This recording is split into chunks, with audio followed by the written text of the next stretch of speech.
This whole song I've had goosebumps. There's just something so incredibly beautiful about it.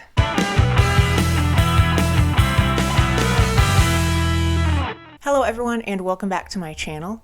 I am Molly, and in this video I'm going to be listening to the album Heaven or Las Vegas by Cocteau Twins. Now this album has been recommended several times in the comments, and I have honestly no clue what Cocteau Twins sounds like. I've never heard any of their music, so I'm very intrigued to hear this one. This is the band's sixth studio album. They released it in 1990, and yeah, I'm just really excited to dive on into this one and see what I'm going to think of Heaven or Las Vegas. Okay, up first is track 1, which is called Cherry Colored Funk.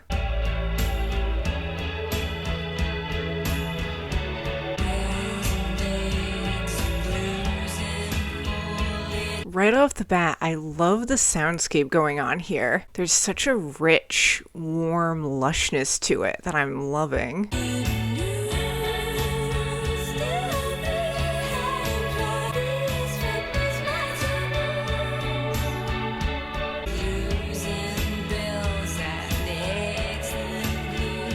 This is just such a relaxing song. It has an amazing warmth to it. I love her vocal delivery at that part, where her voice just gets a lot higher.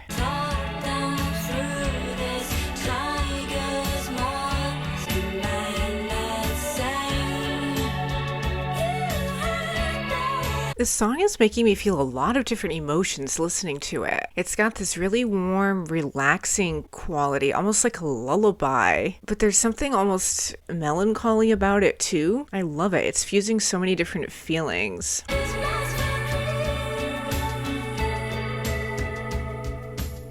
That was track 1, Cherry Colored Funk. Let me just say I'm very excited for the rest of this album, and I can't believe I've never heard Cocteau Twins before, because that song was absolutely incredible. Just an amazing warmth, like a richness to the sound of that song. It was pretty minimalistic. It kind of had this laid back, relaxed quality, but despite that minimalism, it had a lot of layers going on too. Just sonically, it kind of enveloped you in this warm blanket of sound. But moving on to track 2 is Pitch the Baby.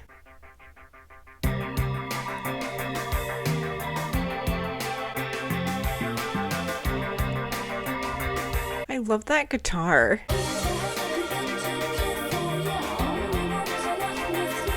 Some strong distortion here on the vocals too.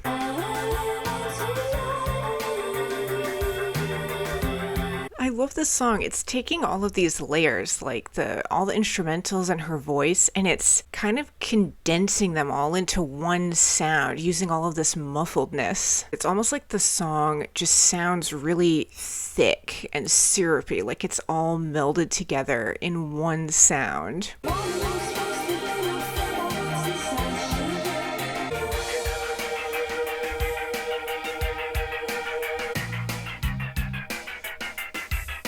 Kind of a funky effect they're using here. That was track 2, Pitch the Baby. A little bit more upbeat than the first song. It had a little bit less of that kind of slow, meandering nature to it, but still something so incredibly relaxing about it. Her vocals just have this delicateness to them almost. It feels as if you're flying kind of when you're listening to her voice. It just has this sort of angelicness about it. Up next is track 3, which is called Iceblink Luck.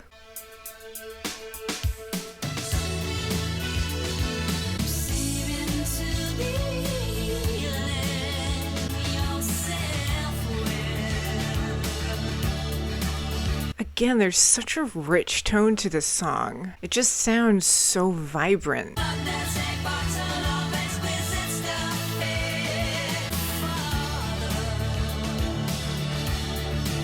Yeah, that guitar, oh, it just sounds so good. I love the tone of it.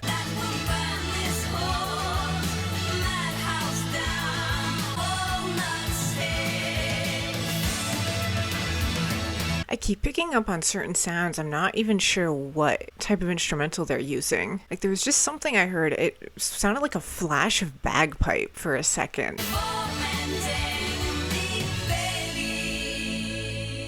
That was track 3, Iceblink Luck. I really like how on this album they're utilizing the same vocalist, but they're doing a lot of different creative stuff with her voice. Like on the last track, Pitch the Baby, there was a ton of distortion they were using. There was almost like this underwater quality, like this garbledness to her voice. And that song, Iceblink Luck, it was a lot clearer, like noticeably clearer. But there's still this awesome sort of muffled quality that they're utilizing, and it's just kind of giving this whole album this hazy summer afternoon heat kind of feel to it, if that makes any sense at all. That's kind of the vibes this album is giving off. But I'm going to move on to track 4, which is called 50/50 Clown.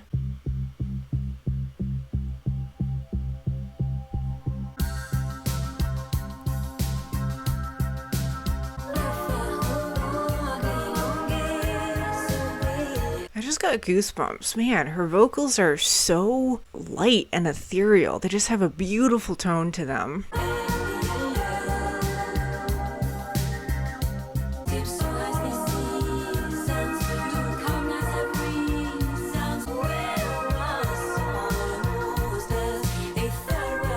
Someone needs to make a compilation of every time I get goosebumps listening to a track. This whole song I've had goosebumps. There's just something so incredibly beautiful about it.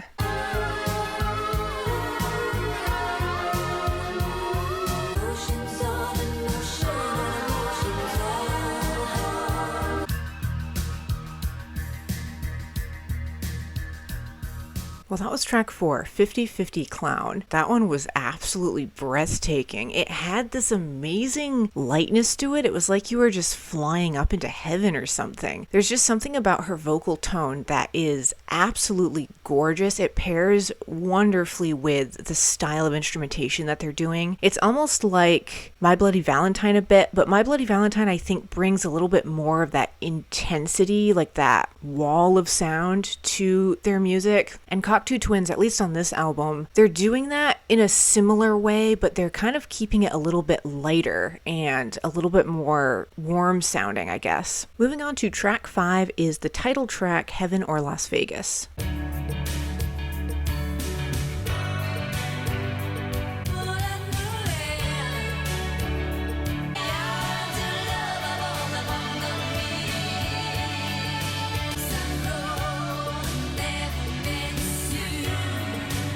She has such an interesting way of singing. It's almost like she's got a really heavy accent or something. I don't know.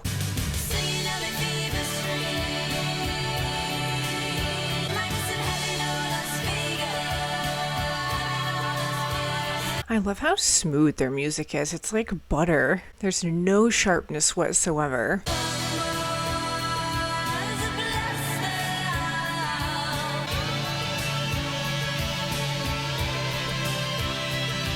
Again, just the tones of these instrumentals they're using. They're so fascinating. It's kind of electronic-esque, but not at the same time.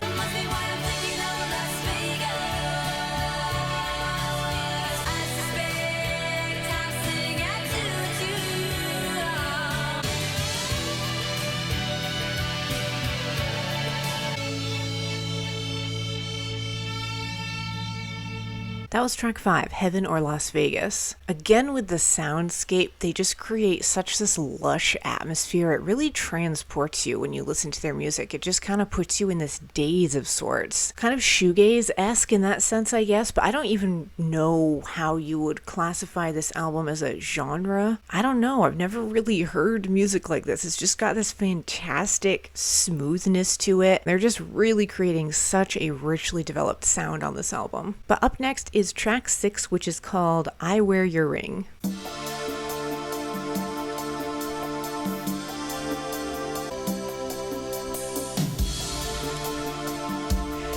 I love the percussion here at the beginning. It's almost giving me like a Phil Collins kind of vibe with the sound.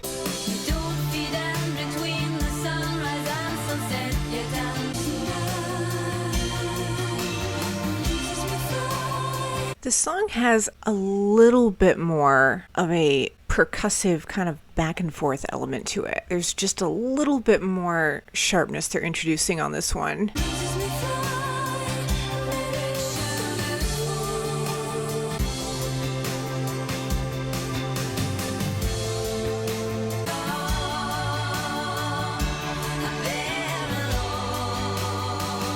You know, her voice is actually really reminiscent to me of Suzanne Sunfor. I could be butchering that name, but look up the track Oblivion by M83 featuring Suzanne Sunfor. There's something about the vocal delivery of the lead singer of Cocteau Twins that really reminds me of Suzanne Sunfor's voice. There's kind of a similarity there I keep noticing.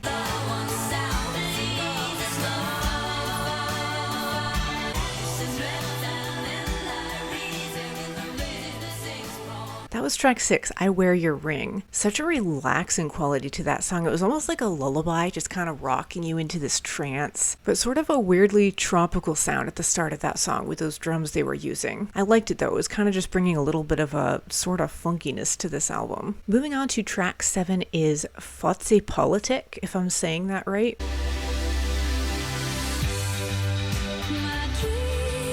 That beginning was just like a total explosion of light.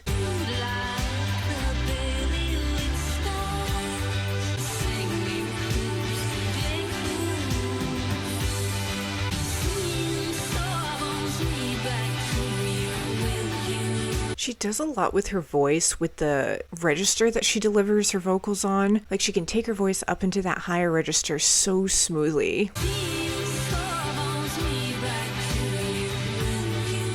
There's like this really soft, subtle harmonization they're doing too. Again, it's kind of adding a sort of fuzziness to the sound.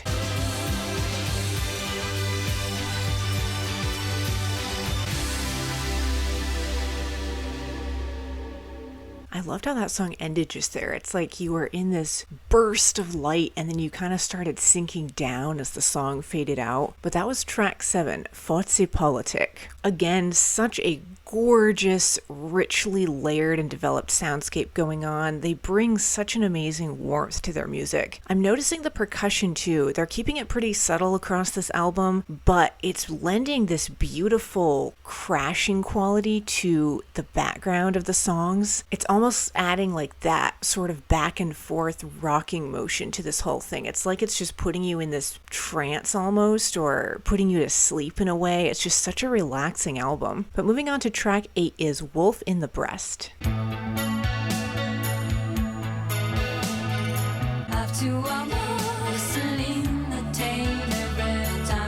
I love these little percussive elements going on in the background, these chimes and things that they're using.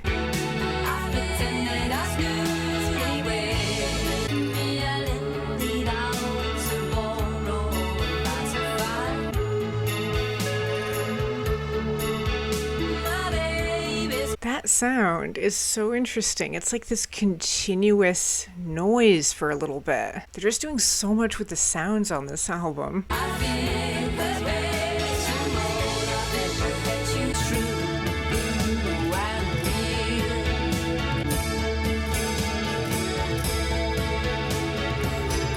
This guitar is adding some sharpness. I don't even know if it is a guitar, but it has less of that fuzziness going on. It's kind of got a clearer tone to it.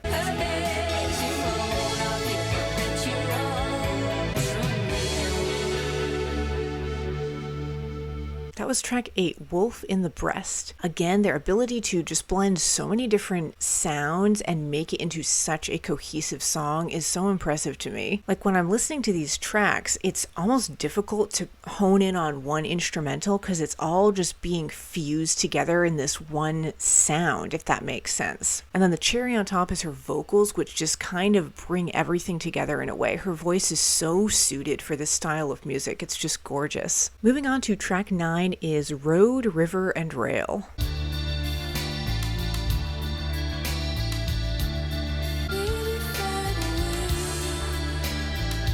I'm loving the atmospheric quality of this one. There's almost a slight echoiness almost to it.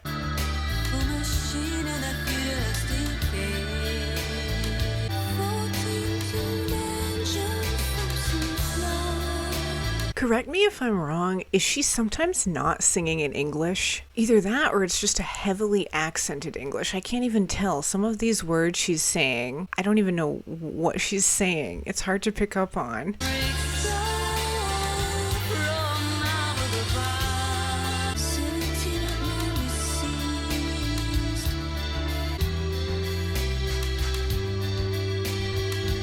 I love that bass.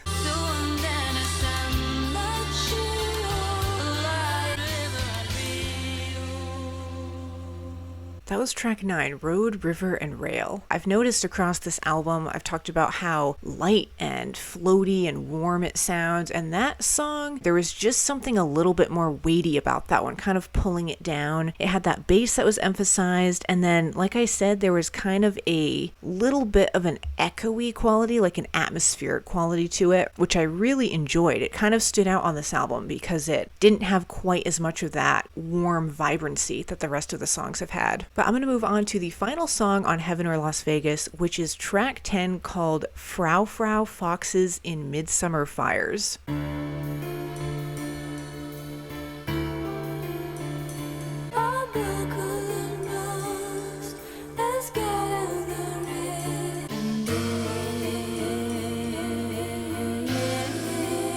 Man, I love her vocal delivery. That sort of waveriness to it, like that up and down that she's doing.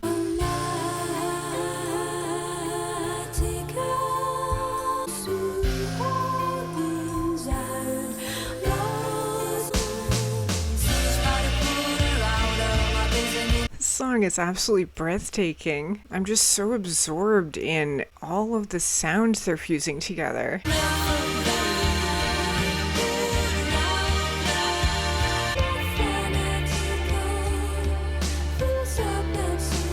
Yeah, this more restrained part here, my gosh, her vocals are just perfect. They're just so delicate sounding. And then I love the piano too, that they're fusing in from time to time.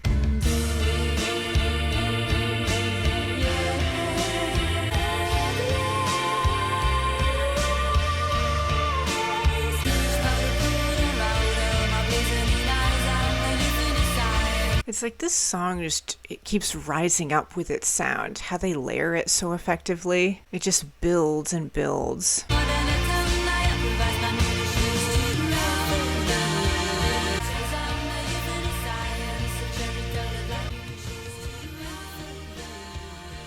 Well, that was track 10, Frou-frou Foxes in Midsummer Fires. Such a gorgeous track, so smoothly delivered. They did add all of those layers, but again, no sharp, jarring transitions at all between those different elements that they were doing. They just fused it all together so well. I noticed on that track there was some very subtle distortion that they were utilizing on those verses that were a little bit more minimalistic, and then it would sort of build into the chorus and bring a little bit more energy to it. But man, just a beautiful, beautiful song to end this album on. Well, that concludes my reaction to Heaven or Las Vegas, the 6th studio album from Cocteau Twins. This album was stunningly gorgeous from start to finish. The soundscape that they created with this thing was absolutely incredible. They poured such a warmth and a strong emotional impact onto this album as well. Just really, really impressive. This whole album was great. It's really hard for me to pick a favorite track. I would say upon first listen though, some of the standouts would be track 1, Cherry Colored Funk, for sure. That one just had such a lushness to it that I loved. It really set a beautiful tone for the whole album. Track 4, 50/50 Clown, was also absolutely breathtaking. That one I had goosebumps the entire track runtime. And also the final song on this album, Frou-frou Foxes in Midsummer Fires. That one you could really appreciate all of the layers that they were adding and melding together to create that one really cohesive sound. But this whole album was amazing. Definitely a 10 out of 10 for me personally. I'm so glad that some of you have been recommending it to me in the comments, because otherwise I never would have listened to it and I never would have heard anything from Cocteau Twins, which blows my mind that I would have gone my whole life without hearing this amazing record. If you guys want me to do more albums from Cocteau Twins here in my channel, definitely let me know down in the comments. And yeah, as usual, thank you all so much for watching. Stay tuned and I will see you in the next video.